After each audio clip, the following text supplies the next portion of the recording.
Olá, sejam todos muito bem-vindos à Associação Centro Espírita Amor e Instrução. Para mais um estudo, daremos início, como tradicionalmente o fazemos, através de uma oração que visa nós estabelecermos maior sintonia com a espiritualidade amiga. Sendo assim, rogamos a Jesus que nos auxilie para que possamos retransmitir tudo aquilo que, através da sua misericórdia, nos foi concedido para a nossa própria melhoria, conscientes do quanto ainda necessitamos da prática do bem e do estudo edificante para que possamos continuar evoluindo sempre. Queremos também rogar a Deus o amparo, a proteção do ambiente, para que possamos completar essa proposta de trabalho. Que assim seja, graças a Deus e graças a Jesus. Muito bem, hoje o tema que nós vamos explanar aqui, basicamente se trata sobre obsessão. Então, a causa da obsessão, os meios de combatê-la. A obsessão, inclusive, como nós vamos ver aqui na tela, através da figura, que já existia desde a época do Cristo, quando ele esteve encarnado aqui entre nós, na passagem em que o pai de uma criança havia recorrido ao mestre para que auxiliasse o filho que ora caía no fogo, ora caía na água, né? Então, na verdade, nada mais era do que justamente um processo de obsessão que ocorria ali. E Jesus, então, efetua, né, um trabalho em que o espírito que estava ali influenciando, né, aquele encarnado, aquela criança encarnada, deixando então. A obsessão, então, nós vamos ver, já com esse exemplo que Jesus nos deixou, que ele é um processo de, basicamente, influência perniciosa que ocorre, né? E que nós vamos tentar, então, entender como que se dá isso. Então, no estudo de hoje, nós vamos iniciar com uma introdução, depois vamos ver o que é obsessão segundo a doutrina espírita, as suas causas, as suas origens, o mecanismo de funcionamento da obsessão, se existe ou não graus e formas, qual é uma proposta de tratamento da obsessão e meios também de se prevenir contra ela. E, por fim, uma conclusão aqui da nossa parte. Começando então, no livro O Livro dos Espíritos, um dos 5 livros que compõem a codificação espírita, na pergunta 459, Allan Kardec, que foi o organizador desses 5 livros, ele efetua a seguinte questão aos espíritos: influenciam os espíritos em nossos pensamentos e em nossos atos? Então, os espíritos superiores respondem o seguinte: muito mais do que imaginais. Influem a tal ponto que, de ordinário, são eles que vos dirigem. Então, aqui nós já vamos ter o seguinte, que sim, existe, né, um processo que se dá continuamente entre os espíritos desencarnados e os espíritos encarnados. Através do quê? Do pensamento. E desse pensamento, por que ocorre? É basicamente como mostra a figura que nós retiramos do livro de Richard Simonetti, Quem tem medo da obsessão. Funciona basicamente como está na figura.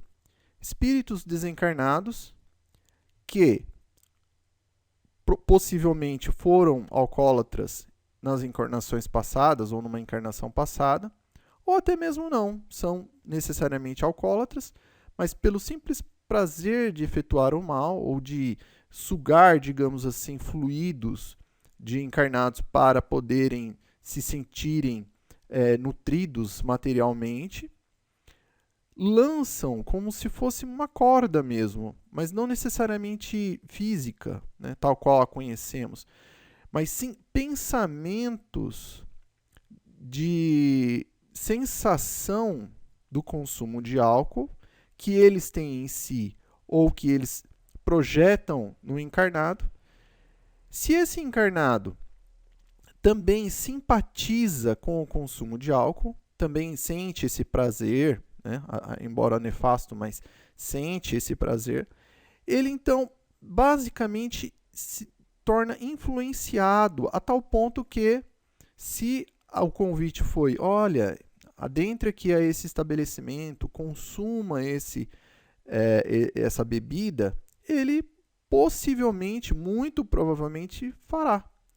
E assim fazendo, os espíritos que estão vinculados através do pensamento com esse encarnado vão estar ali conjuntamente com ele, né, sugando então esses eflúvios, né, ali do encarnado. Então, basicamente, sim. E esse é apenas um dos exemplos dos inúmeros que podem acontecer. Então, se uma pessoa, por exemplo, um encarnado, ele é vinculado às questões do dinheiro, né, ou seja, apegado aos bens materiais, em particular aos amoedados, às finanças, ao acúmulo de moeda sobre moeda, espíritos que também, né, foram assim vinculados a esse tipo de pensamento, de sentimento, estarão ali conjuntamente com esse encarnado também, né, incentivando-o ao acúmulo até mesmo do desnecessário, assim como no caso aqui primeiro que foi citado. E muitos outros, né? Podemos citar muitos outros exemplos. Mas o importante é, inicialmente, compreendermos isso.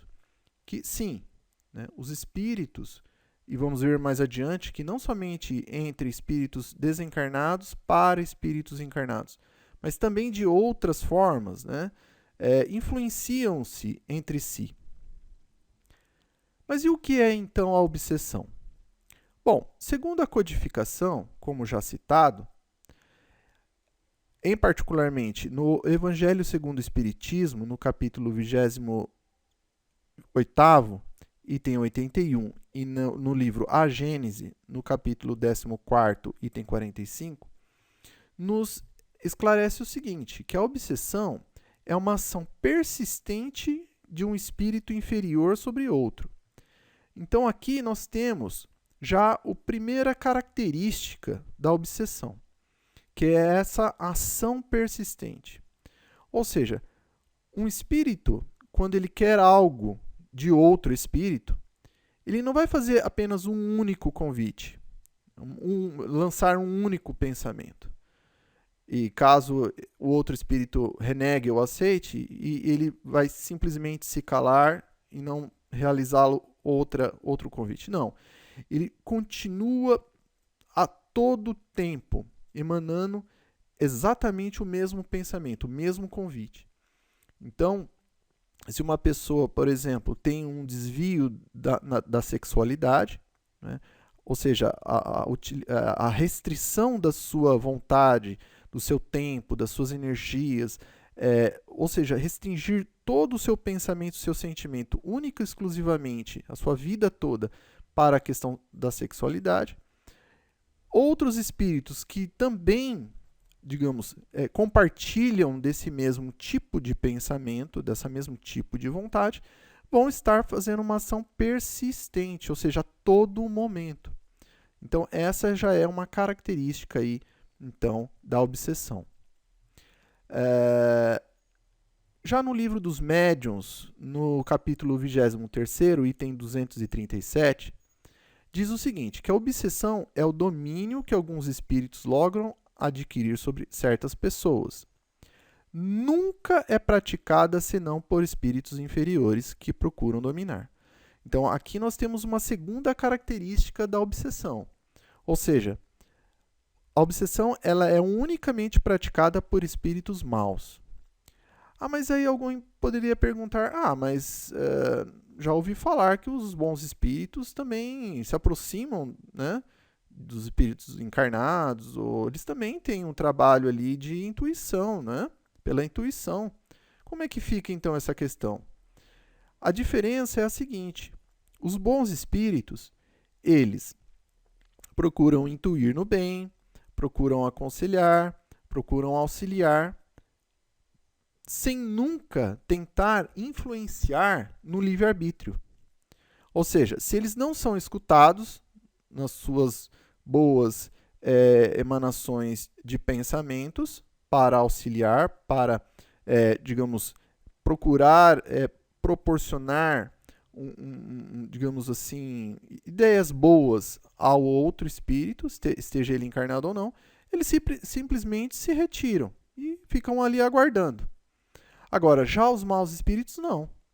Eles querem alterar o livre-arbítrio do outro, para que o outro faça aquilo que eles querem que seja bom, entre aspas, para eles, né? Então, há essa diferença aí crucial.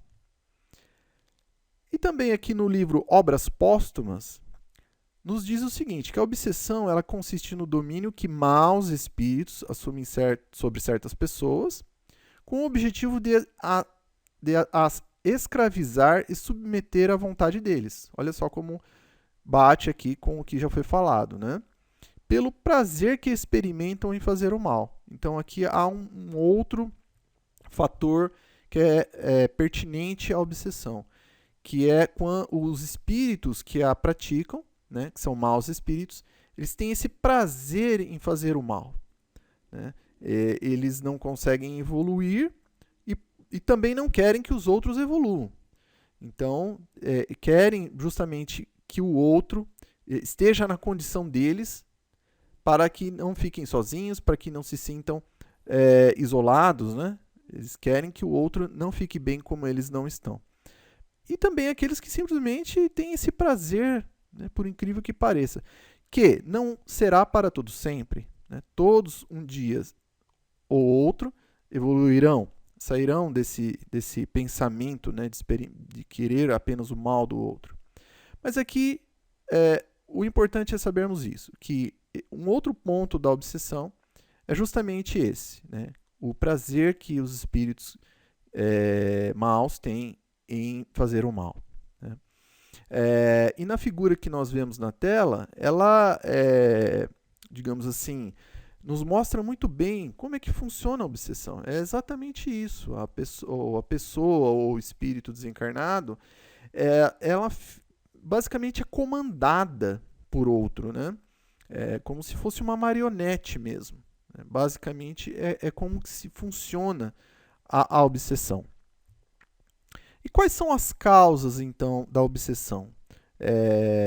E aqui, para entendermos como que se dá o início da obsessão em alguém, nós vamos fazer uma abstração, trazer um exemplo de uma doença física, né, que atinge o corpo físico, e trazê-la, então, posteriormente à questão que também consideramos, né, como uma espécie de doença, que seria a obsessão, né, no sentido moral, já uma doença moral, que é a questão da gripe, né? Basicamente, como é que nós adquirimos a gripe?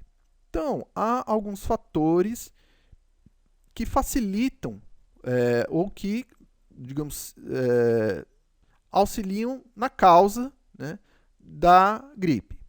Quais seriam elas? Então, a imunodeficiência, ou seja, quando o nosso corpo está com a imunidade baixa, então se nos alimentamos mal, acabamos então, digamos assim, abrindo uma brecha no nosso organismo para que então o vírus que causam a gripe possam se alojar no nosso corpo e causando então essa doença. Outra possibilidade também, o contato com seres causadores da doença. Então, ou seja, se vamos supor que do nosso lado esteja alguém que contenha o vírus, né? E ao espirrar ou falar muito perto, o nosso corpo aspira, digamos assim, um pouco desse material, dessa carga viral, e passamos então, se não estivermos imunizados, acabamos então ficando gripados. E por fim, justamente, a falta de vacinação também é um outro fator que possibilita para que nós estejamos gripados. Ok, então isso tudo, essas possibilidades, elas permitem então justamente a causa, que é o vírus da gripe, que invade o nosso organismo, né, tornando então doente. E qual que é a solução? Basicamente, então, nós nos dirigimos a um médico. Lá, dependendo do nosso grau, digamos assim, de carga viral, se for bem leve, possivelmente vai nos receitar um xarope e já está bom.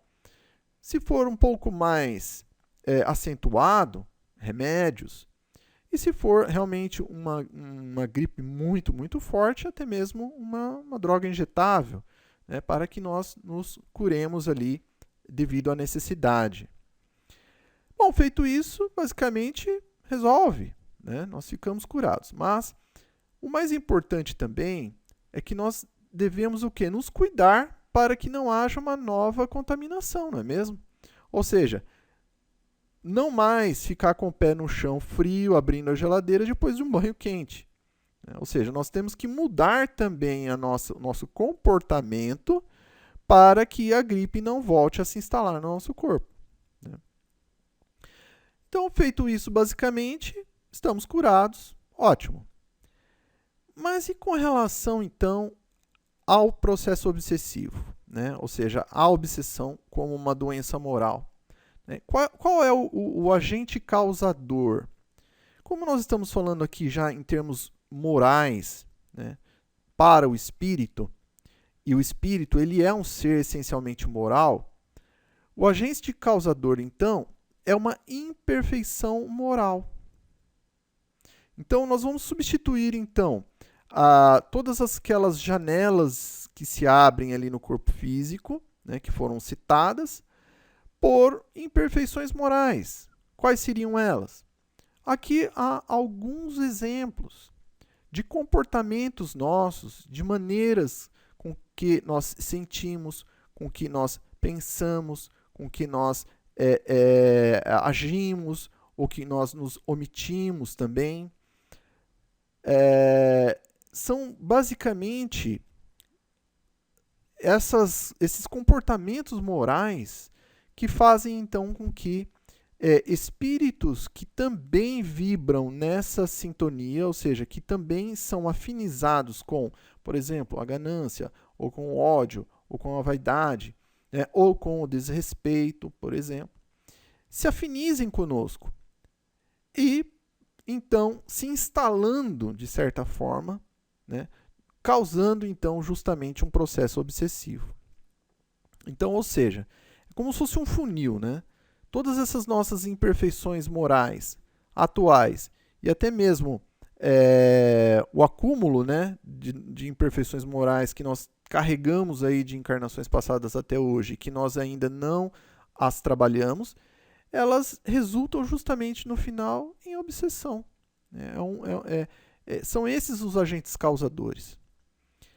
O que leva então ao benfeitor Emmanuel nos esclarecer o seguinte, que as nossas imperfeições morais, elas funcionam como uma espécie de brechas psíquicas, possibilitando a doença da alma à obsessão.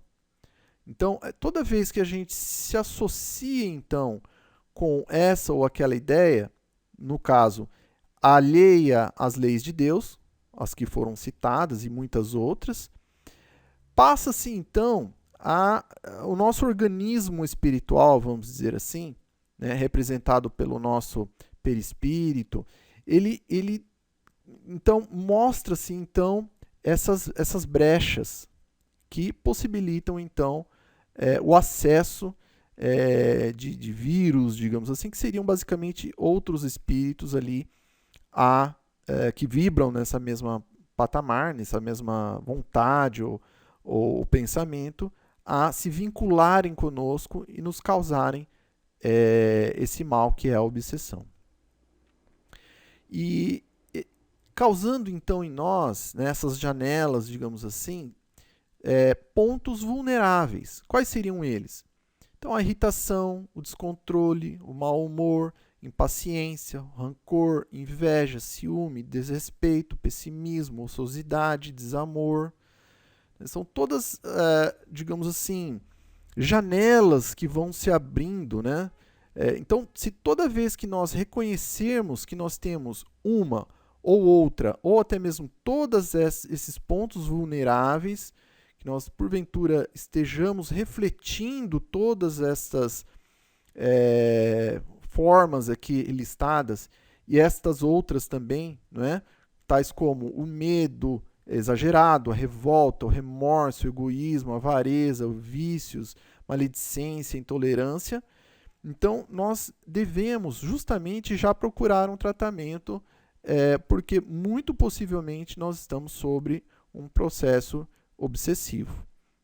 Não queremos alocar aqui totalmente sobre a obsessão exclusivamente o fato de sermos, digamos assim, avarentos ou revoltados, ou não, porque de repente o espírito está nessa condição desde já há algum tempo, né? Reflete essa condição de ser, mas que também eles têm a ver com a obsessão. Então, todos esses agentes causadores morais é como se a nossa alma, né, fosse uma casa e se abrem então as portas, se abrem as janelas, permitindo justamente que o obsessor invada essa nossa casa mental, estabelecendo ali um vínculo de uma forma tal que passe então a nos comandar, né, causando ali uma má influência sobre nós. Basicamente é assim que se dá então no tocante à obsessão. E aí como é que nós fazemos então para nos prevenirmos contra isso? Bom, recorremos novamente ao exemplo da gripe. Para nós podermos nos prevenir dela, nós fortificamos o corpo. Então nos alimentamos bem, procuramos adicionar frutas cítricas que auxiliam no aumento da imunidade do nosso corpo físico, tomamos uma vacina e isso então nos previne contra a gripe. Já com relação à obsessão, basicamente o que nós podemos fazer para fortificar a nossa alma, fecharmos as janelas do nosso ser espiritual para que não haja um processo obsessivo contra nós? Basicamente, para fortificarmos a nossa alma, precisamos da caridade. O que Jesus nos ensinou, que está lá em Mateus, no capítulo 25, versículo 36. Porque tive fome e me destes de comer, tive sede e me destes de beber. Era estrangeiro e me hospedaste-me. Estava nu e me vestiste. Adoeci e visitaste-me. Estive na prisão e foste me ver. Então, ou seja, aqui são alguns exemplos que o Cristo nos trouxe, que nos ensinou, do desprendimento de si mesmo, do auxílio do próximo nas suas dificuldades, né? Até mesmo nos seus equívocos, né? Como na última parte ali, em que ele disse, estive na prisão e viestes me ver. Então, ou seja, são atitudes desprendidas de amor ao próximo, de caridade. É isso que vai fechar as janelas da nossa alma, impossibilitando então a instauração ali de um processo obsessivo. Como que se dá então o mecanismo? Como é que funciona o processo obsessivo? Bom, basicamente, para podermos compreendê-lo, né, nós temos que ver 3 fatores. O primeiro deles, o obsessor. O segundo, o fluido, né? Nossa, por incrível que pareça, o fluido. E veremos o porquê. E terceiro, o obsedado. Então, ou seja, existe ali um processo, até mesmo físico, né? Por isso que nós citamos ali o fluido, porque toda a comunicação, seja entre desencarnados, ou seja, de desencarnados para encarnados, ou seja, até mesmo entre encarnados, essa comunicação ela só se dá através de fluidos. Então, por exemplo, quando um encarnado comunica para outro encarnado, ele se utiliza da vibração do ar através da fala? Ora, o ar, por incrível que pareça, ele é um fluido, ele é matéria, extremamente menos denso, certamente, mas ainda assim matéria. Então, essas ondas que passam por esse fluido chegam até a outra pessoa encarnada através dos seus ouvidos, né, da sua audição, e ali é decodificado e retransmite então até o espírito, que consegue compreender ali o que se fala. Então, e já entre desencarnados para encarnados também é a mesma coisa. A diferença é que lá, em vez da fala mecânica, é utilizada a linguagem do pensamento, que também o pensamento ainda mais quintessenciado, ou seja, uma matéria ainda mais quintessenciada, rarefeita, que transmite o pensamento de um para outro, né? Em que de um espírito passa pelo perispírito, é emanado e chega no outro perispírito do outro espírito, e que então este o pode compreender. Então, basicamente, então, para entendermos a obsessão, nós vamos precisar estudar um pouco sobre cada um desses itens aqui. Vamos começar pela figura do obsessor. E a primeira delas é que nós temos que desmistificar a questão do obsessor, né? Pensa-se até hoje que o obsessor é um ser criado fora da criação, ou que é um ser da criação que, digamos assim, da teoria dos anjos decaídos, né? Ou seja, de uma figura bestial, mas nós estamos enganados. O obsessor, ele não tem nada de, digamos assim, especial, extra criação. E não pode ser assim, porque senão, se assim o fosse, Deus haveria criado parte de seus filhos voltados ao mal. Como que isso poderia ser, não é mesmo? Deus então não seria bom, logo ele não seria Deus. Então não, nós precisamos desconstruir essa visão do obsessor como um ser monstruoso ou fora da normalidade. Ora, o obsessor nada mais é do que ele é apenas um ser humano. Ou um espírito que tem um perispírito no formato de um ser humano. Não há diferença nenhuma. A única diferença que nós poderíamos citar entre um espírito obsessor, claro, um espírito de ordem moral e intelectual mais baixa, se nós comparássemos até mesmo visualmente a um espírito superior em termos intelectuais e morais, ambos teriam o formato humanoide, se apresentariam, né, no formato humano. A diferença é que um, né, teria características, claro, digamos assim, não agradáveis, sendo aqui o espírito obsessor, e um espírito mais superior teria digamos, uma demonstração mais agradável, né? Mas basicamente o que nós queremos dizer é isso, que um espírito obsessor, ele não é algo fora, né, do normal, no sentido como foi apresentado, né? Quais os motivos, então, que levam alguém a obsediar uma outra pessoa? Bom, geralmente aqui se temos algumas listas, né, tiradas ali do livro dos médiuns, que o primeiro deles seria a vingança, que é a mais comum. Então, alguém causa algum dano, né, a outro, e esse que não perdoa passa então a querer vingança sobre aquele. Então passa a obsediá-lo, né, a querer retribuir aquele mal ao outro de alguma forma. Depois nós temos os casos que já foi citado de fazer o mal, pelo simples prazer de fazer o mal. Por ódio ou inveja do bem, aqueles que também nós comentamos aqui no início, né, que não conseguem evoluir e que, digamos assim, têm inveja do bem, ou seja, não conseguem ser bons, naquele momento pelo menos, então não querem que os outros sejam, né? Para continuar a sua ânsia de dominação, tem aqueles que têm essa vontade, né, de dominar o outro, de manter o outro ali sobre as suas rédeas, né? Para transmitir seus sistemas, é o caso dos pseudo-sábios, que são orgulhosos do seu saber, pensam que estão corretos e muitas vezes não estão, e que querem também que outros os sigam nas suas, digamos assim, nos seus equívocos. E por fim, temos ali a questão do apego, né? Quando há ali separações ali relativas à desencarnação de alguém, que vamos ver um pouco mais adiante. Então, basicamente, é isso que leva então um obsessor a realizar esse processo da obsessão. Os fluidos, né? E aqui nós trazemos já uma parte mais material do estudo de hoje e que é necessário. Basicamente, a obsessão ela se dá como se fosse num processo mediúnico, né? Como que se dá um processo mediúnico?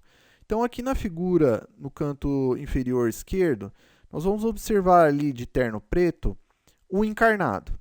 E esse encarnado ele tem um corpo físico denso, mas também é um espírito imortal que está ali, né? Ou seja, está ali dentro daquele casulo, né? Vamos dizer assim, vamos chamar o corpo físico então desse casulo.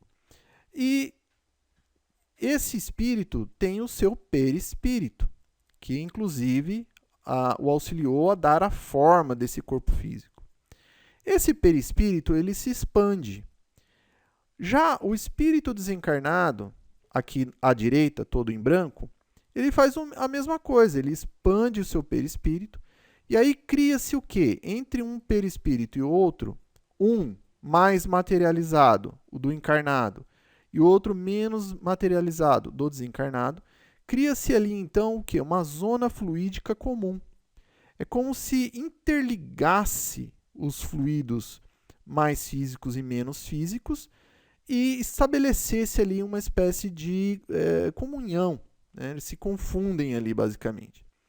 Então, isso tudo a grosso modo, né? o processo que se dá. Por que nós citamos isso? Justamente porque o nosso perispírito ele é como se fosse uma esponja. Ele absorve, ele tem duas funções. O primeiro, de ser o agente de emanação do pensamento do espírito. Então, o espírito ele dá o impulso na matéria menos quintessenciada, que é o pensamento, que ele trafega então pelo perispírito e é emanado para que um outro ser o capte. Né? E também tem a função do quê? De absorver justamente o pensamento de outros. Então é como se fosse uma esponja, né? Ele se embebece como se estivesse se embebecendo de um líquido qualquer, né?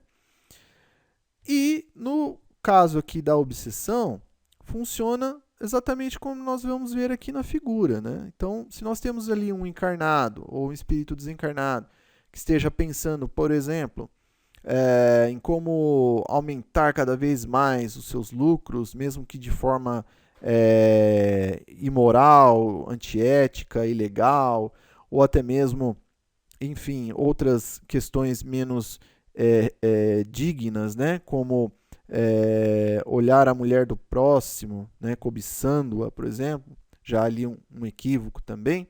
O que acontece?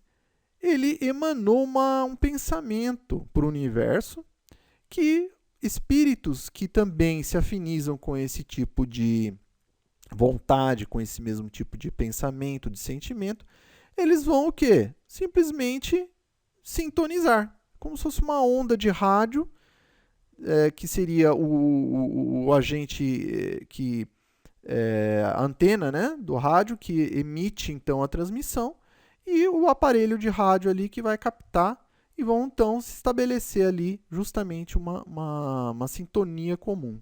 Então, basicamente, é assim que se dá. Né? Então, nós vamos ver exatamente a questão da afinidade. Então, nessa figura aqui que nós vamos ver à esquerda, esse nosso irmão ali, por que ele está sofrendo a obsessão desse espírito desencarnado ali daquela forma ali? Justamente porque ele está afinizado com os pensamentos, sentimentos daquele espírito. Já a nossa irmã aqui à direita, não. Ela tem uma constante oração, uma constante prática do bem, né, através de todas as suas filhas. Né? Primeira delas, o amor, e do amor, todas as expressões do amor, do perdão, da resignação, da compreensão, enfim, de todas as outras vertentes. fazendo então o quê? Criando-se uma barreira vibracional que faz esse trabalho de repulsão e que os espíritos então inferiores não conseguem ter acesso.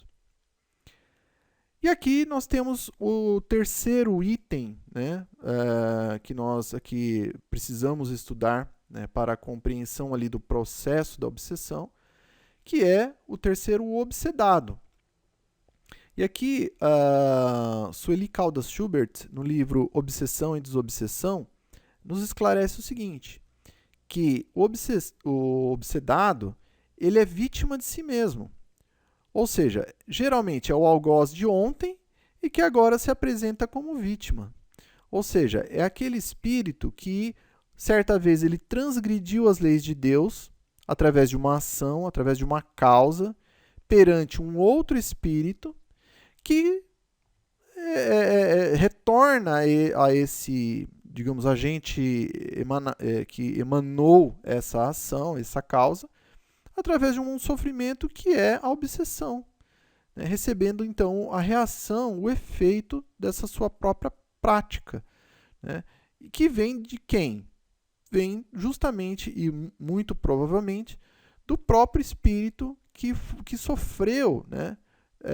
Digamos assim, através dessa ação equivocada desse espírito que transgrediu as leis de Deus. Geralmente é assim que se dá o processo. Então, aqui nós vamos ver se existem graus e formas de obsessão.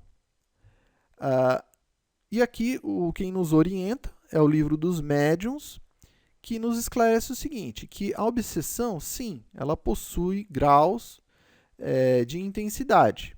Né? Ela existe, então, ela é dividida em obsessão simples, a fascinação e a subjugação. Vamos ver um pouco mais sobre cada uma delas.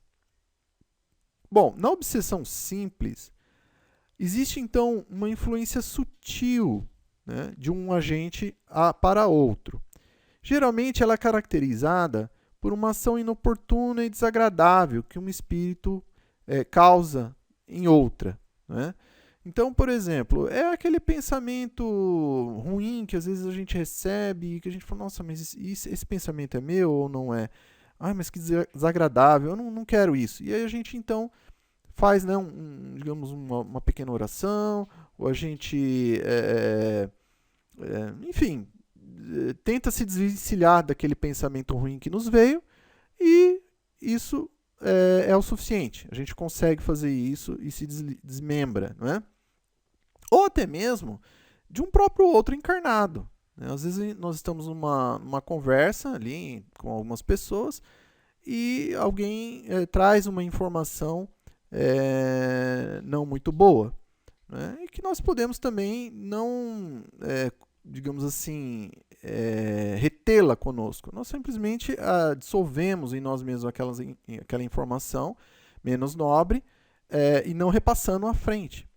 Então aí nós temos justamente então a característica da influência sutil, né, que um espírito causa a outro nesse sentido da obsessão simples.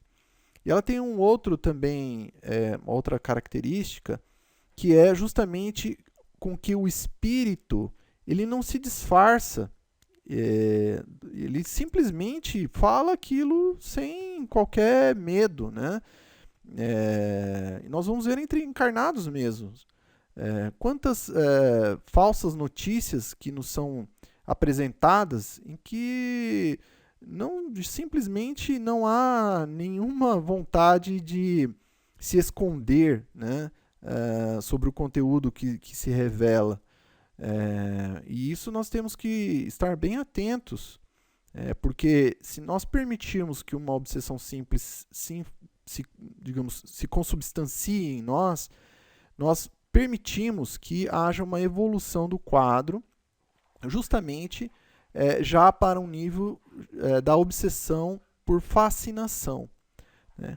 E aqui nós vamos ver o seguinte, que a fascinação, que já seria um nível superior, existem também características diferentes. Quais seriam elas? Então aqui já há uma ilusão que o espírito procura instaurar no outro espírito, né? Então, assim, justamente ideias fixas, e nesse caso, o obsessor ele é ardiloso, né? Ele é hipócrita, ele simula a falsa virtude. Então, aqui há aqueles casos em que se encaminham mensagens cuja assinatura do conteúdo é de uma pessoa conhecida e muito importante, e também de uma moral muito grande que havia, né, se estabelecido. Ou seja, esse espírito se apropria do nome de pessoas ou espíritos muito bons para tentar justamente enganar outros espíritos, sendo que o conteúdo da mensagem não é dos bons espíritos, e sim dele próprio, né? Então, aqui nós temos uma característica da fascinação. E aqui já há o quê? Já há uma evolução também no sentido do pensamento do obsedado, que ele passa a perder a noção do ridículo, ele acaba acatando sugestões aí que são, assim, qualquer pessoa que efetuar uma breve análise racional vai perceber que aquilo é ilógico, né? Mas que o obsedado que se encontra nessa questão da fascinação, ele não tem consciência, perde a noção do ridículo. E por fim, nós temos o caso aqui da subjugação. Inclusive, esse caso de subjugação, nós podemos dizer que foi o caso justamente daquela criança que Jesus atendeu e que foi citada aqui no início desse nosso estudo. Estava aquele espírito, né, encarnado, ainda no corpo em formação de uma criança, estava justamente subjugado, né, por um espírito trevoso. Então, é a paralisação mental da criatura, né? Então, causando ali uma constrição moral e até mesmo física, que paralisa a vontade do que sofre e o faz agir ao seu mau grado. Então, são casos aí já mais assim extremados, né? São casos não são muito comuns, mas que pode acontecer, né? E que nós já vimos um exemplo aqui como foi dado. Mas, e aí poderia se fazer a seguinte pergunta, né? No caso, então, da obsessão, pode a alma ficar na dependência de um outro espírito, de modo a se achar subjugada ou obsediada ao ponto de a sua vontade vir a achar-se de certa maneira paralisada? Ou seja, de um outro espírito perder 100% da capacidade da sua vontade, né? Aqui os espíritos eles dizem o seguinte, que, sem dúvida, mas é preciso saibas que essa dominação não se efetua nunca sem que aquele que a sofre ou consinta. Então, essa aqui é uma informação extremamente relevante. Ou seja, mesmo no caso da subjugação, um espírito obsedado ele pode permitir que se perca praticamente a sua vontade. Porém, ao menor esforço da sua vontade, né, ou seja, que ele deixe de consentir, isso deixa de existir. Isso é importante que nós saibamos, justamente para que não se crie a ilusão de que muitos dos equívocos cometidos por alguém, que se possa dizer mais tarde, não, na época eu estava obsedado, então, num grau maior, que por isso que então eu cometi aquele erro, então eu posso me eximir, porque não fui eu necessariamente que cometi o erro, né? Foi outro. Então, não. Né? Ou seja, ainda assim, mesmo nos casos mais graves de obsessão, o espírito ele tem ainda o seu livre-arbítrio ali preservado. Né? Então, ou seja, ele é que permite chegar a um ponto de se permitir essa constrição da sua vontade, mas que o menor retorno a ela, né, ele assim o pode fazê-lo. Então, quanto à gradação, nós temos aqui um resumo, né, com relação à obsessão.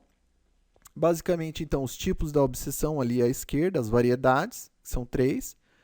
Ao meio, o constrangimento que o obsessor causa no obsedado e a natureza dos efeitos justamente naquele que sofre a obsessão, né, o obsedado.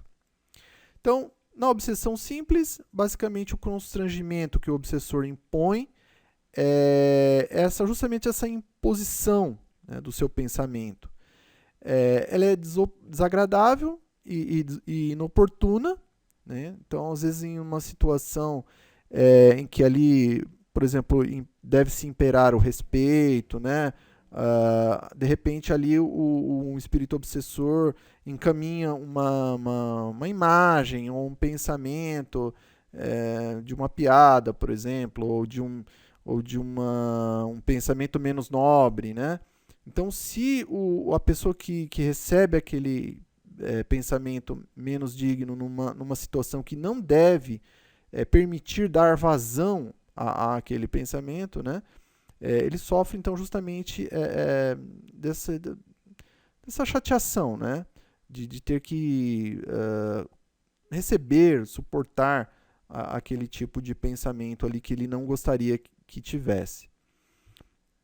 Já na fascinação, o obsessor, então, ele causa uma ilusão no pensamento do outro espírito. Já é um pouco mais profundo, né?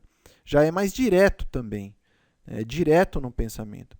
E ele paralisa, né, o raciocínio do obsedado. Já na subjugação, já há, então, justamente essa constrição, ou seja, essa limitação máxima que causa sobre o outro, paralisando já a vontade do espírito, do outro espírito. Então é mais profundo, né? Então nós vamos ver que há essa gradação aí da obsessão. E com relação às formas da obsessão, né? Como que se pode ocorrer aí a obsessão? Aqui nós temos que separar o seguinte: as obsessões que ocorrem aos encarnados, aos desencarnados e entre si. E também uma outra forma de obsessão que não foi citada até aqui, nesse momento, que nós vamos falar um pouco mais, que é a auto-obsessão. Ou seja, quando não há uma influência de nenhum outro espírito, seja ele desencarnado ou encarnado, sobre um terceiro espírito. E sim ele próprio, ou seja, esse próprio espírito que se auto-obsedia. Isso, por incrível que pareça, pode acontecer. Mas então a primeira forma de obsessão, que inclusive é a mais comum, né? Ela é típica, que é a obsessão de um desencarnado para um encarnado. Então, novamente, esse é o exemplo lá do garoto, né, a qual Jesus curou, afastando ali o obsessor. E é justamente isso, ou seja, é um espírito que muitas vezes tem um desejo de vingança, né, aquele outro espírito que está encarnado, e que passa então a persegui-lo, né, passa a tentar influenciá-lo negativamente, tentar até mesmo, em alguns casos, destruí-lo, né, levá-lo a óbito, justamente para tentar, digamos, reparar um dano, né, ainda que de forma equivocada, para poder saciar a sua fome de justiça. Geralmente é isso que acontece. Mas aqui, então, a primeira obsessão, a primeira forma dela é essa, de um desencarnado para um encarnado. A outra é quando a obsessão ela parte justamente de um encarnado para um desencarnado. Nossa, mas como é que pode se dar isso? Basicamente ocorre quando há um apego de um encarnado a um outro que acaba de desencarnar. Então, por exemplo, geralmente ocorre na família, né? Quando um membro da família desencarna, a qual alguém desse meio familiar tinha um apego muito grande, e passa então, em vez de auxiliar na libertação, né, desse espírito que acaba de deixar o corpo físico, faz o caminho inverso. Se apega às lembranças, se apega ao sentimento de falta, ou se apega no sentido de egoísmo, de querer aquela pessoa exclusivamente para si, né, não permitindo que ela se complete o processo de desencarnação, ou até mesmo que não permitindo através do pensamento que esse outro espírito esteja numa outra condição e que possa continuar vivendo numa outra condição de vida, que seria no plano espiritual, né?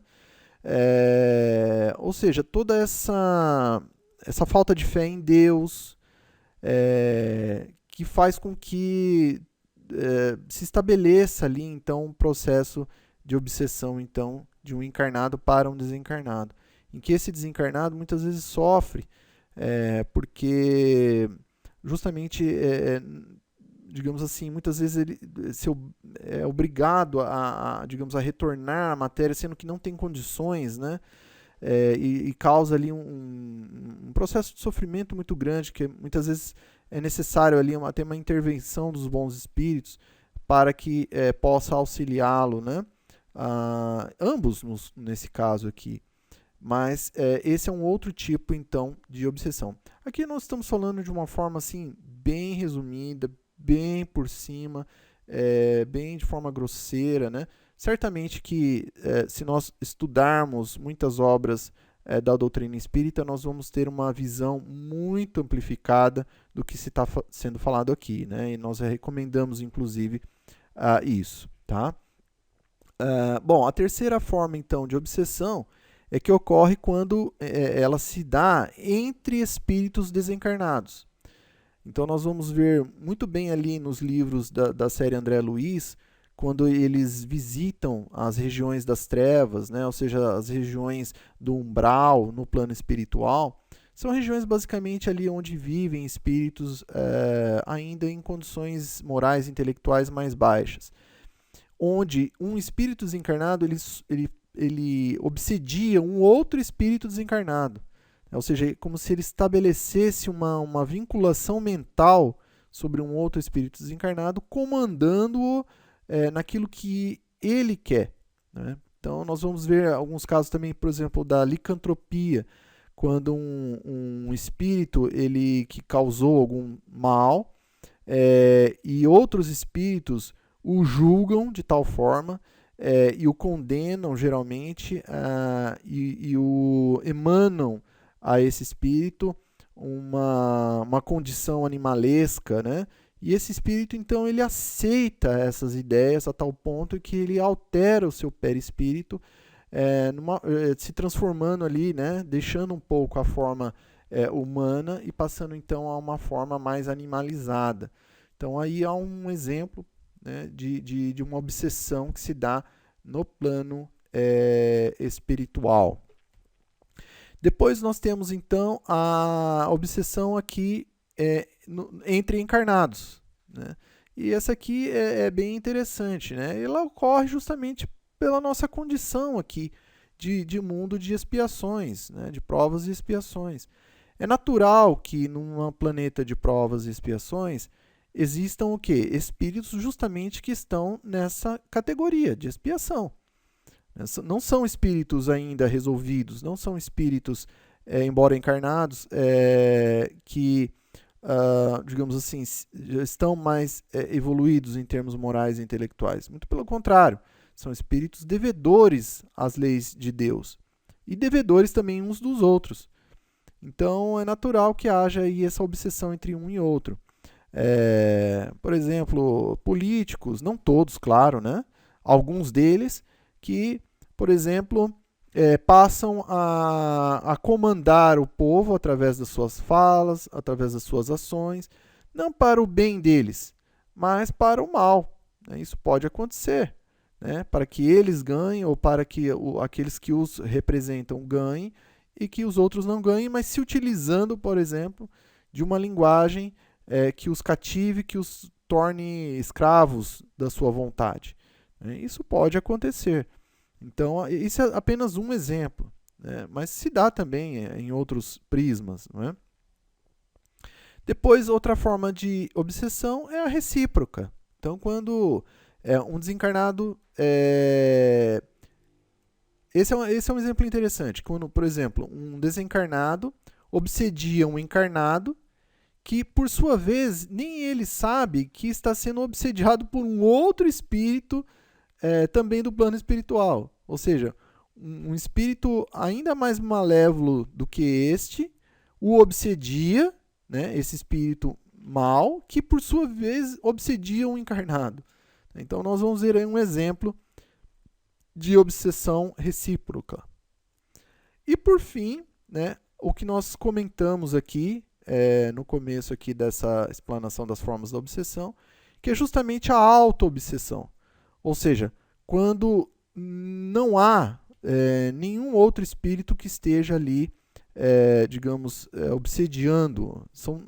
Nós, com o nosso próprio pensamento, com o nosso próprio sentimento, realizando isso em nós mesmos, né? Isso geralmente se dá quando a nossa consciência, né, nos mostra, por exemplo, certo equívoco nosso. E quando nós não nos auto-perdoamos. Então, nós passamos a nos cobrar de uma forma até mesmo equivocada, né, gerando justamente uma auto-obsessão. Então, essa é uma das vertentes aí, do motivo da auto-obsessão. Então, por isso que é fundamental que haja o auto-perdão, justamente para que nós não nos fechemos no problema, né, para que nós permitamos que haja a janela do quê? Da solução, que é o mais importante. Remoer ali o erro passado não resolve nada. Nós precisamos nos auto-perdoar, até mesmo está na lei de Deus, né, o auto-perdão, para que nós venhamos o quê? A não mais cometê-lo, que é o mais importante, e trabalharmos para a reparação que é necessária, né? E isso aí nos livra da auto-obsessão. Mas e o tratamento, né? Como é que nós tratamos alguém que está obsediada, ou até mesmo a nós mesmos? Bom, basicamente, nós acreditamos que o tratamento para a obsessão ela se divide de duas formas. Primeiro, a individual e fundamental, né? Por quê? Somos nós que estamos obsediados. Então, somos nós que devemos fazer o trabalho maior, né? Qualquer trabalho, até mesmo que nós venhamos a fazer, não depende muito dos outros, e sim de nós mesmos, né?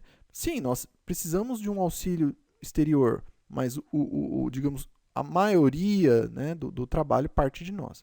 Então, por isso que ele é fundamental, né, esse trabalho individual. E também o tratamento por terceiros, que são auxiliares, né, que vão nos facilitar, que vão nos justamente possibilitar ali uma maior facilidade para que nós venhamos a desempenhar esse tratamento individual que nós devemos fazer. Então, o individual, o Cristo já nos trouxe: orai e vigiai, e também, e o mais importante deles todos, o amai, que nós já citamos, que é através da caridade. E o terceiro, através do passe, através reuniões, né, de tratamento desobsessivo, né, no centro espírita, da fluidoterapia, né, da água magnetizada, reuniões mediúnicas, como já foi citado, né, de desobsessão. Tudo isso são tratamentos auxiliares, né, e complementares. Até mesmo porque, vamos supor que nós nos dirigimos a um centro espírita, passamos por um tratamento de passe, tomamos água fluidificada, passamos ali numa reunião de desobsessão. O espírito obsessor, ele muito provavelmente será encaminhado às escolas de esclarecimento, será encaminhado a um hospital de refazimento no plano espiritual? Muito possivelmente. O que vai acontecer? Vai haver um desligamento do encarnado?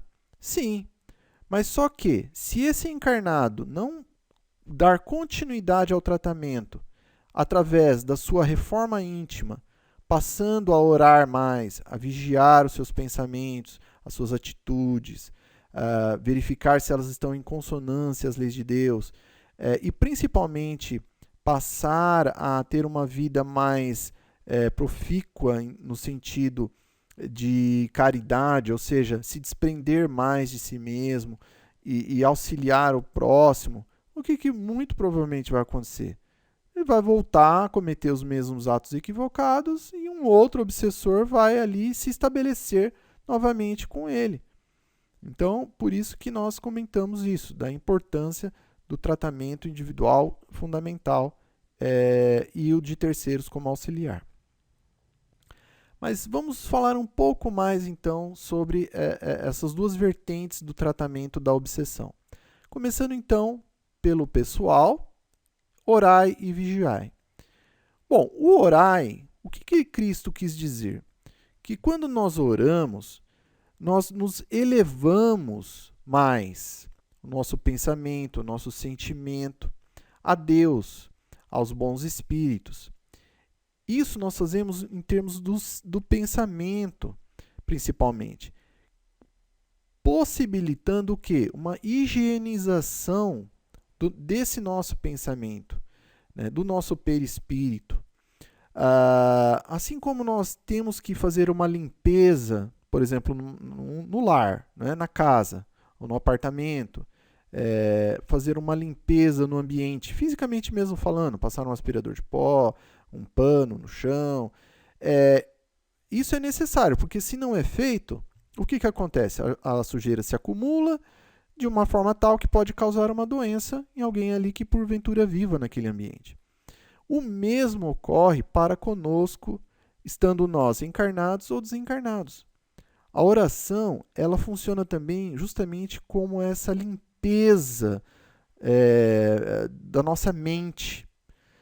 Então, ela auxilia justamente no tratamento obsessivo, porque muitas vezes o nosso pensamento ele está acumulado, né, de pensamentos malsãos.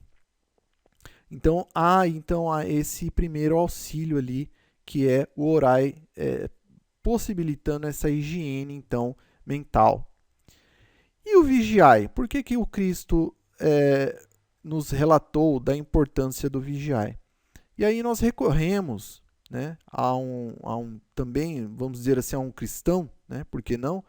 Que foi Sócrates, que disse o seguinte: conhece-te a ti mesmo. Isso é vigiai. Ou seja, quando nós nos conhecemos, procuramos pelo menos nos conhecer melhor, nós poderemos nos vigiar.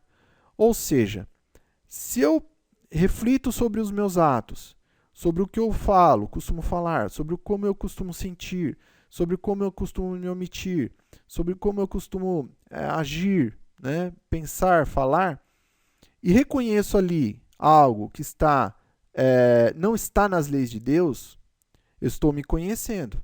Então, eu percebi ali que eu costumo agir com orgulho aqui. Olha, eu costumo agir com egoísmo aqui, não é? Com soberba ali. Enfim, eu posso o quê?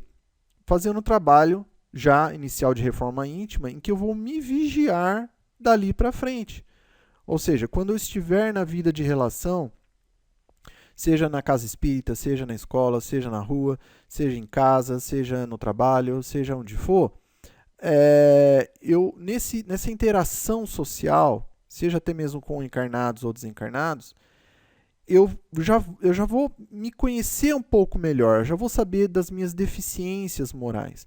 Então eu já vou procurar solucioná-las em mim mesmo, substituí-las por melhores comportamentos, por melhores formas de falar, por melhores formas de pensar, de sentir, de se omitir perante as situações, né? Então, isso vai me auxiliar no tratamento obsessivo, porque uma vez que eu me melhoro como criatura, né, como espírito imortal, novamente aquelas janelas elas vão se fechando cada vez mais em mim mesmo. não mais permitindo, né, que haja ali um processo obsessivo. E aqui há um ponto interessante que nos veio aqui nesse momento, que é justamente isso, né? Se nós estudarmos a vida do Cristo, a vida de Jesus Cristo, nós vamos observar que ele nunca teve obsessão, que ele nunca foi um obsedado. Por quê? Por que Cristo nunca foi obsedado e todo o restante da humanidade, pelo menos uma vez ou outra na existência atual, demonstrou algum processo obsessivo, né? Por quê? Qual a diferença? Ora, basta nós acompanharmos toda a existência do Cristo, que foi basicamente o quê? Amor ao próximo. Então, ou seja, Cristo estava blindado por ele mesmo contra a obsessão, contra os espíritos inferiores. Né? Por quê? Porque toda a sua vida foi de caridade, né? De amor ao próximo, de desprendimento de si mesmo em favor do outro, até o final da sua existência, né? Quando entregou a sua própria vida pela humanidade. Continuando então com o tratamento individual, nós já citamos os dois primeiros, que foi o orai e vigiai, e agora o amai, né? Também como tratamento. E qual que é, e o mais importante, né? O amai, que é o quê? A reforma moral, né? Ou seja, a partir do momento que eu me predisponho, coloco a minha vontade em me melhorar, por eu já ter feito uma reflexão sobre mim mesmo e de estabelecer aquilo que eu preciso vigiar em mim mesmo para que eu melhore, e também aplicar essa vontade no exercício diário da promoção do próximo, do bem-estar do próximo, através da caridade, esse é a melhor forma, né? É a única forma, né? A caridade, ela exprime, nada melhor exprime o pensamento de Jesus, né? Os deveres que nós temos perante aí o próximo e no tratamento para a obsessão. Por isso que o Cristo ele nos afirmou o seguinte, que o amor cobre uma multidão de pecados. Né? Ou seja, a caridade ela é, como filha do amor, justamente aquilo que blinda mentalmente as criaturas de ações perniciosas de espíritos menos elevados, através da obsessão. Até mesmo porque, né, nós falamos muito aqui em caridade, em amor, nós temos que fazer a seguinte pergunta para nós mesmos. Né? Todos nós, alguma vez na nossa existência atual, passamos ali por um momento de dificuldade, seja ele qual for. Uma falta de recurso financeiro, de repente um desemprego, falta de algum recurso material ou de um bem material, que nós estávamos ali precisando muito, né? E que, de repente, alguém veio até nós e estendeu a mão. Né? Seja um parente, uma pessoa amiga, que veio até nós e disse, olha, eu quero te ajudar, né? Eu tenho isso aqui, eu vou te ajudar. A pergunta que fica é, como nós nos sentimos, né, quando nós recebemos esse auxílio? Essa é uma pergunta que nós temos que fazer a nós mesmos. Poxa, se nós nos sentimos bem, é a mesma coisa quando nós fazemos isso para uma outra pessoa, ou para um outro espírito que esteja desencarnado, através da nossa oração. Né? Então, é nos perguntar justamente isso. Como nós nos sentimos quando alguém nos fez algum bem? Né? Se foi bom, é porque o que? Nós devemos fazer isso para os outros também. Então, assim, se colocar no lugar, né? Então, aqui quando disse, e se nós fôssemos, por exemplo, os órfãos, né? E nós recebêssemos ali uma visita de alguém que veio trazer presentes, uma alegria, enfim, algo elevado para nós, um ensinamento, enfim, bom, né? Ou até mesmo se nós fôssemos as viúvas, né? E alguém ali auxiliasse no que fosse possível, seja com bens materiais, ou seja com um auxílio qualquer que possa ajudar a todos ali. Né? Bom, encerramos então os tratamentos individuais e fundamentais e passamos então agora aos tratamentos por terceiros, né? Que são auxiliares. Então aqui o tratamento por terceiro nós recomendamos em primeiro lugar o centro espírita, né, onde ali receberá auxílio, oração, principalmente conhecimento. Porque como nós já vimos, o auxílio imediato da obsessão, sim, ele vai retirar, muito provavelmente vai aliviar e retirar o obsessor, sim. Mas se ele não for acompanhado de um conhecimento das leis de Deus para a sua posterior aplicação em si mesmo, essa obsessão volta. Então, por isso que é importante e fundamental o centro espírita refletir e o obsedado procurar o quê? Conhecimento das leis de Deus. Né? Então, ou seja, acompanhar as palestras, fazer o estudo da doutrina espírita, ler os livros, não só da codificação, mas os demais livros e obras de qualidade que o Espiritismo tem a possibilitar. E aqui, claro, como nós estamos numa palestra espírita, nós colocamos em primeiro lugar que a importância de se dirigir a um centro espírita. Mas nós não queremos aqui restringir única e exclusivamente a solução da obsessão no tratamento a terceiros ao centro espírita. Muito pelo contrário. Quem porventura esteja vendo, né, essa palestra ou ouvindo, ela pode muito bem se dirigir à sua religião de preferência, né, ou à sua vertente filosófica de auxílio que tenha. Então, se é um católico, se dirigir sim à sua igreja. Se é um evangélico, sim, ir até o culto. Né? Se é um budista, ir até o templo budista. Ou se é um islâmico, né? Procurar ir então também ao local ali onde há justamente também basicamente a procura do mesmo, ou seja, das leis de Deus, da oração, da comunhão com Deus, né? Então isso vai sim auxiliar, né? Então, ou seja, não é obrigatório ir ao centro espírita, né? A doutrina espírita não propaga essa ideia de que fora do centro espírita ou fora do espiritismo não há salvação. Muito pelo contrário, Allan Kardec deixou bem claro, e é uma realidade, né, que fora da caridade não há salvação. Então veja que não há ali uma restrição com relação a uma doutrina em particular, e sim ao ato de amor em si, que é mais importante, né, que é a caridade. Mas, retornando aqui, então, como estamos numa palestra espírita, por isso que citamos, então, ao centro espírita. Tá ok? Até mesmo porque o próprio Cristo, ele também nos ensinou lá, que está em João, né, capítulo 8, versículo 32, conhecereis a verdade e a verdade vos libertará. O que é essa verdade? São as leis de Deus. Agora, ok, como é que eu conheço as leis de Deus? Justamente por essa tradução que é feita das leis de Deus para nós, para que nós possamos compreendê-la, para que nós possamos estudá-la e verificarmos que ela está em nós através da nossa consciência. E que veio ali através de diversos benfeitores da humanidade. Nós temos ali, em todo o nosso planeta Terra, diversos espíritos superiores que trouxeram as suas vertentes, os seus conhecimentos, né, a respeito das leis de Deus.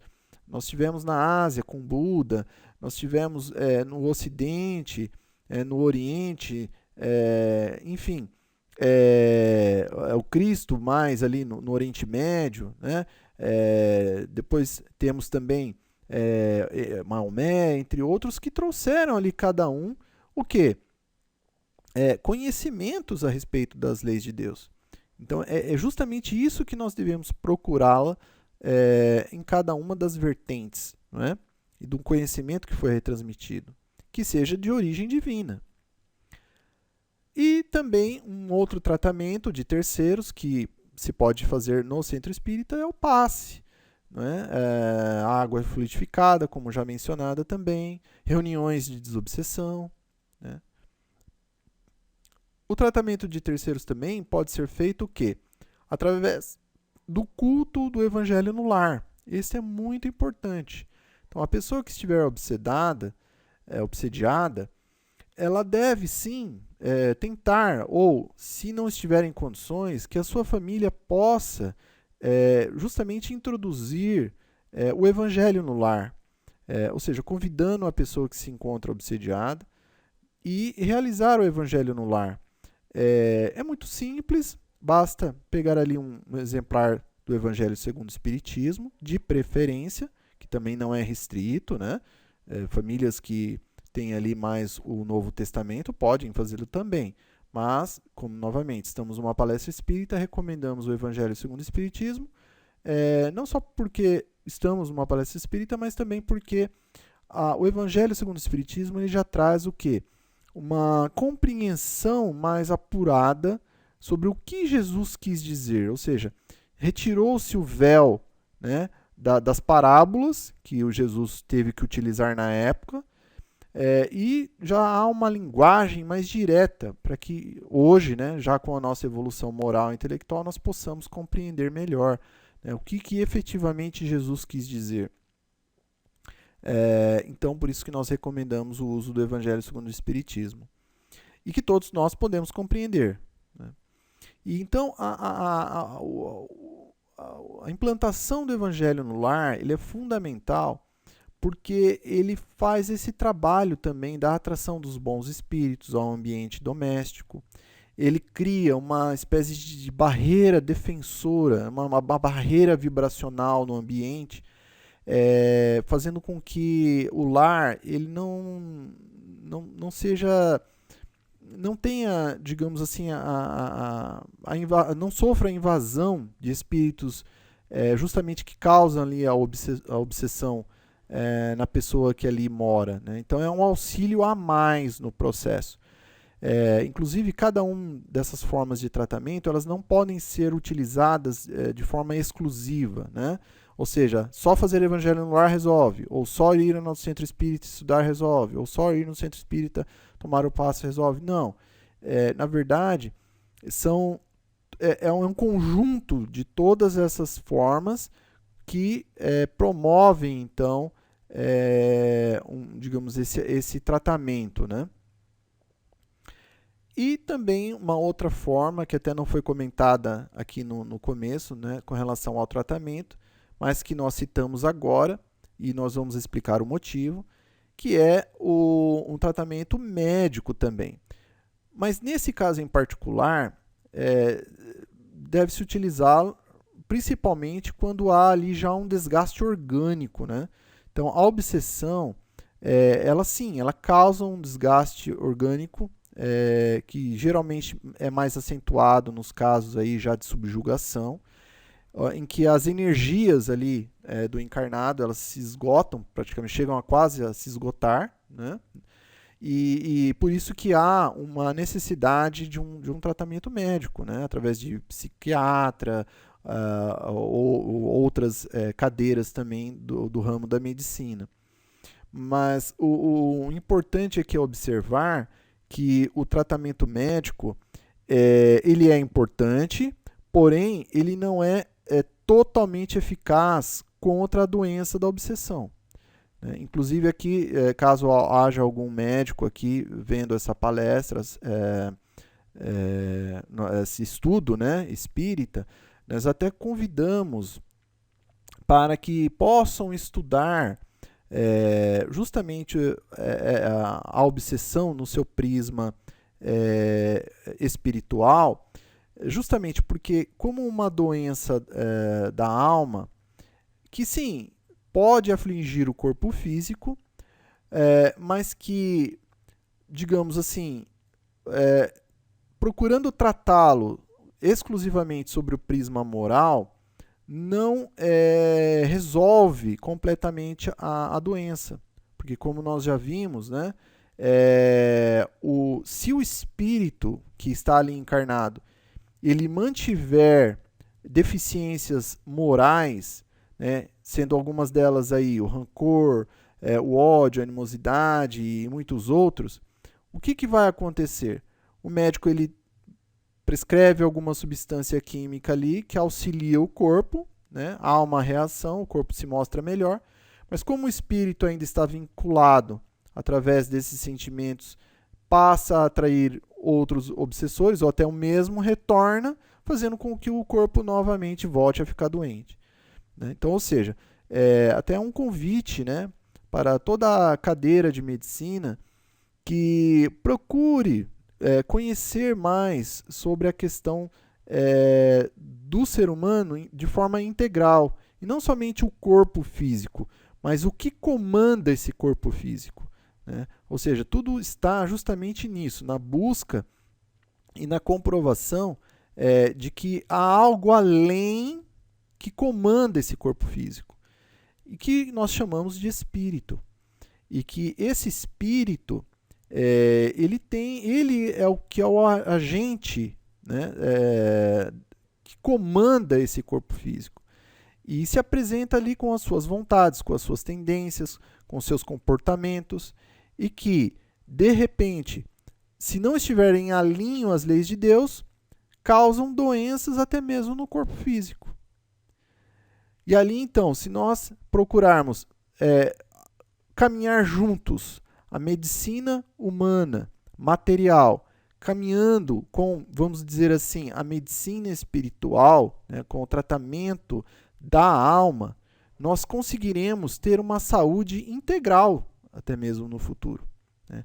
Então, fica aqui o convite, né, para que nós venhamos a refletir sobre essa questão, né, que a saúde do corpo físico é muitas vezes abalada, não necessariamente pelo corpo físico ou pelo ambiente, e sim justamente pelo comportamento do que comanda esse corpo físico. Então, tratando o corpo físico, mas tratando também esse agente que comanda o corpo físico, aí sim, nós estaremos justamente tendo uma saúde integral, né? E que nós vamos observar exatamente o quê? Que um não exclui o outro. Ou seja, o tratamento espiritual jamais exclui o tratamento médico. Assim como o tratamento médico, ao nosso ver, não deveria ou não deve excluir também justamente um tratamento espiritual. Ou seja, é importante que ambos caminhem juntos, né, dessa forma. E os meios de prevenção, né, à obsessão? Muito bem, alguns nós já foram até mesmo citados, né? Até mesmo porque os meios de prevenção e os meios de tratamento, eles basicamente se confundem. Basicamente são os mesmos para um e para outro.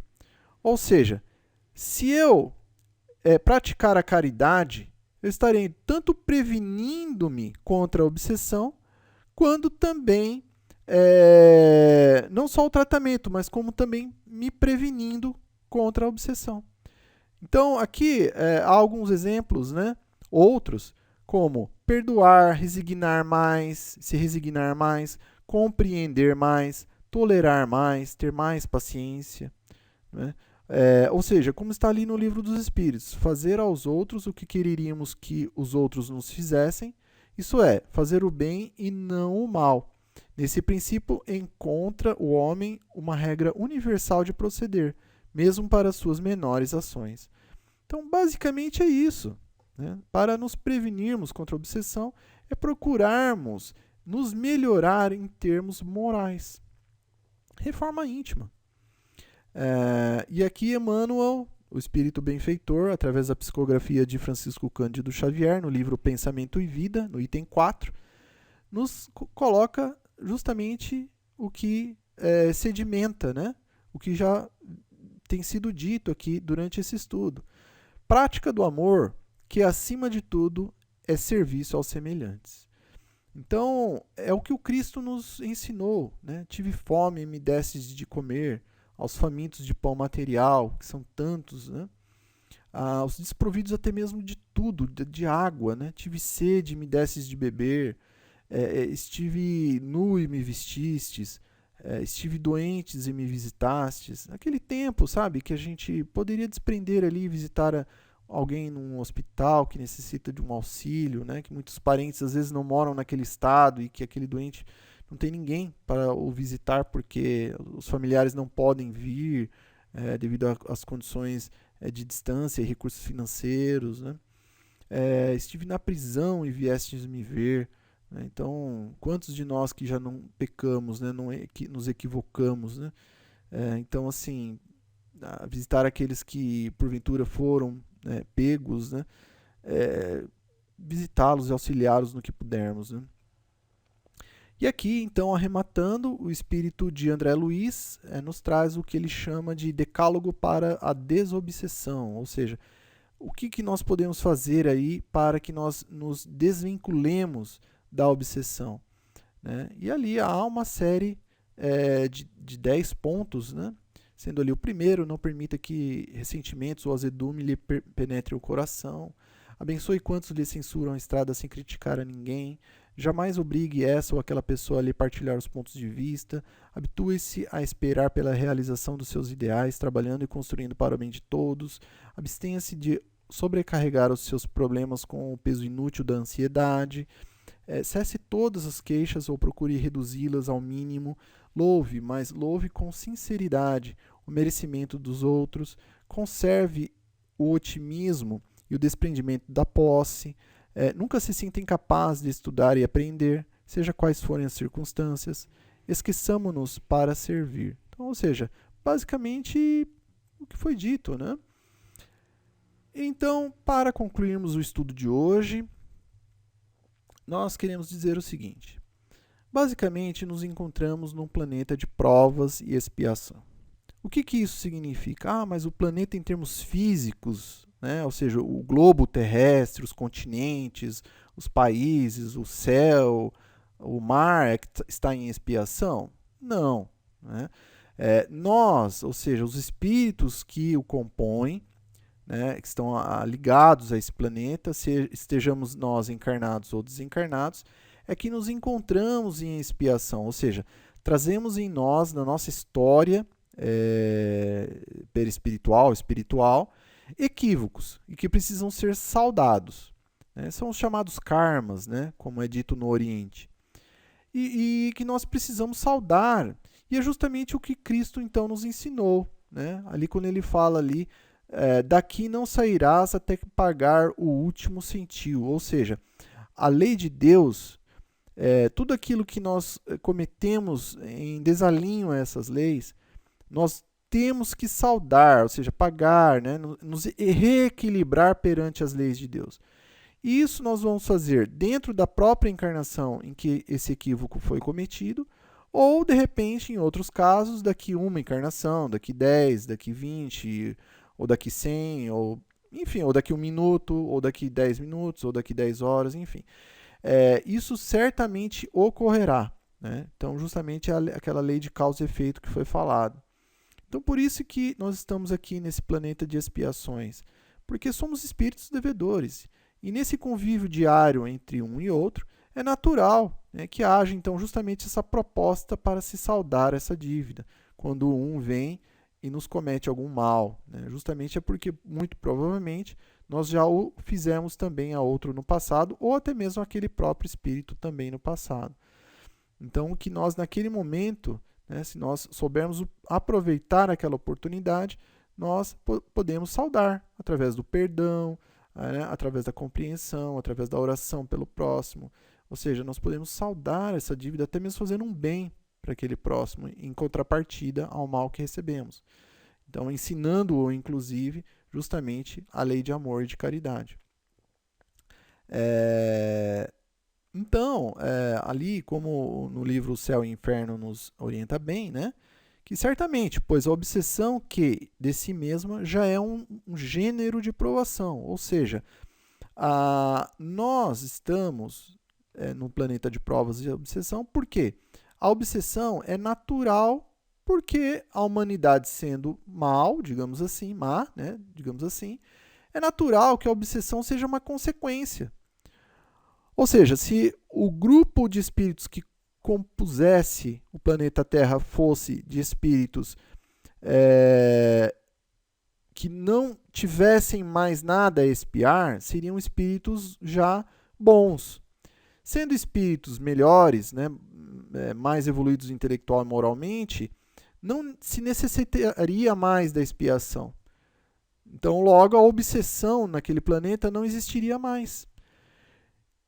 Então, por isso que a obsessão é um mal da humanidade, porque ela ainda está atrasada, ou seja, os espíritos que a compõem estão em provas e expiações, então é natural que ocorra. Então, nós devemos entender a obsessão como algo até mesmo natural, que nós devemos sim procurar o tratamento, né? Porém, até mesmo prover também o tratamento na medida do possível aos demais, mas o mais importante é haver o quê? Uma transformação moral, para que nós não fiquemos justamente somente ali no processo obsessivo para todo sempre, né? Saindo de uma, entrando em outra, saindo de uma, entrando em outra. E que é por isso, então, que Deus permite que ocorra, então, a ação obsessiva. Justamente, então, para que o homem passe por essa provação, né? Desenvolva a paciência e do aprendizado também que ela traz para nós, e que, claro, por nós sermos então esses espíritos ainda que têm muito ainda rancor, muita maledicência, muito orgulho, muito egoísmo, muita impiedade, muito desrespeito, que isso ainda está inerente em nós ainda enquanto humanidade, né? Então, seja nós aqui no Brasil, seja nos Estados Unidos, seja na África, seja na Ásia, seja na Oceania, seja na Europa, seja na Antártica, seja no Ártico, seja onde for, né? Os espíritos, no geral, né, que compõem aqui os encarnados ou desencarnados, estamos ainda nessa condição ainda, né? Aqui desses exemplos dados aí. E que é natural que isso atrai espíritos justamente iguais. Então, justamente espíritos ali maledicentes, rancorosos, desrespeitosos, impiedosos, egoístas, orgulhosos, e que vão se afinizar conosco, efetuando justamente aquele processo todo que nós já mostramos aqui da obsessão. Mas que nós podemos, contudo, né, contar então com a doutrina espírita, que traz essa luz de conhecimento para que nós possamos curar o quê? Não somente os nossos corpos físicos, através da medicina terrena, mas fundamentalmente para que nós possamos curar a nossa alma. Ou seja, para que nós possamos, a doutrina espírita, justamente ela traz o conhecimento das leis de Deus, do que é o amor, do que é a caridade e qual a sua importância, para que nós possamos justamente, como se fosse um agente químico, né, como se fosse um remédio, que nós venhamos a tomar por estarmos enfermos, em termos morais, e fazendo isso, através da nossa transformação moral, passando então de pensamentos equivocados, de atitudes errôneas perante as leis de Deus, com sentimentos e pensamentos distonantes ali às leis de Deus, que nós possamos justamente fazer o caminho contrário, né? Passando então a sermos espíritos amorosos, caridosos. Mas só que para que isso se dê, né, nós precisamos passar ali, aceitar, nos submetermos aos impositivos desse tratamento. Se nós fizermos isso, né, e qual que é o impositivo do tratamento? Basicamente o amor, né, em termos morais. O amor aqui jamais o compreendamos unicamente sob o prisma mundano, né, de relações sexuais. Não. O amor, como nós já citamos aqui, através da caridade, né, na promoção do próximo, nas atitudes mais simples que nós possamos ter, né? Às vezes, muitas vezes, escutar um outro que precisa apenas de um ouvido amigo para ali ficar podendo falar, né? Precisava extravasar, então precisava só de um ouvido amigo para poder ali escutar. Você vê, um exemplo simples, né? E muitos outros que poderíamos citar aqui. Mas basicamente isso, a imposição então desse tratamento é o quê? É o exercício do amor através da caridade, né? Que vai criar esse escudo protetivo contra a ação da obsessão, e promovendo então a cura, né, do nosso espírito, a cura da alma, melhor dizendo, né, contra a obsessão, e abrindo então essa porta que essa chave permite abrir para a nossa verdadeira felicidade, que é o que todos nós buscamos, que é o que todos nós almejamos, tá ok? Então, com isso, então, encerramos o estudo de hoje. Queremos agradecer muito a todos que nos acompanharam até aqui. Desejamos muita paz para todos nós. E alguns recados finais aqui. A bibliografia utilizada, né, as obras que foram utilizadas da doutrina espírita para esse repasse desse conteúdo. Alguns recados também no sentido das imagens que foram utilizadas aqui nessa apresentação, que foram coletadas na internet, consideradas de autoria, no caso, sem direito autoral, né? Caso alguém encontre alguma que tenha alguma copyright, por favor, nos encaminhe no e-mail. Também, caso alguém encontre algum erro gramatical ou doutrinário, que por favor também nos avise no e-mail para que possamos efetuar as devidas correções. Encaminhando então para a nossa oração final, na tela nós estaremos acompanhando a indicação de alguns palestrantes e oradores espíritas que nós conhecemos no YouTube. Pedimos perdão, né, porventura alguém que não esteja aqui relacionado, muito provavelmente porque não conhecemos, né? Mas que assim que tivermos contato e após uma análise do conteúdo, caso esteja dentro da doutrina espírita, certamente nós vamos também aqui disponibilizar. E sendo assim, então, convidamos a todos a estarem conosco para efetuarmos a nossa oração de encerramento dos trabalhos do dia. Então, sendo assim, nós queremos agradecer a Deus por mais esse auxílio, aos espíritos benfeitores que estiveram conosco aqui, nos auxiliando, nos protegendo, nos intuindo. Agradecemos do fundo dos nossos corações. Queremos aproveitar a oportunidade e vibrar por todos os nossos irmãos e irmãs que porventura estejam passando justamente por essa questão da obsessão, que possam receber onde estiverem nosso apreço, nosso carinho, que possam receber a luz do auxílio, do tratamento, para que possam estar livres, né, desse mal, dessa doença da alma, e que fundamentalmente possam receber a luz do Evangelho de Jesus e dos demais benfeitores amigos da humanidade, para que possam, com esse conhecimento, melhorar-se moralmente e transformando-se para não mais estarem ali suscetíveis à obsessão. Também orando e pedindo a todos os espíritos encarnados e desencarnados que se encontram na condição de obsessores, que também possam receber ali o auxílio necessário. Sendo assim, então, pedimos licença para encerrarmos, agradecendo mais uma vez a Deus e a Jesus por tudo de bom que nos tem feito. Que assim seja, graças a Deus, graças a Jesus.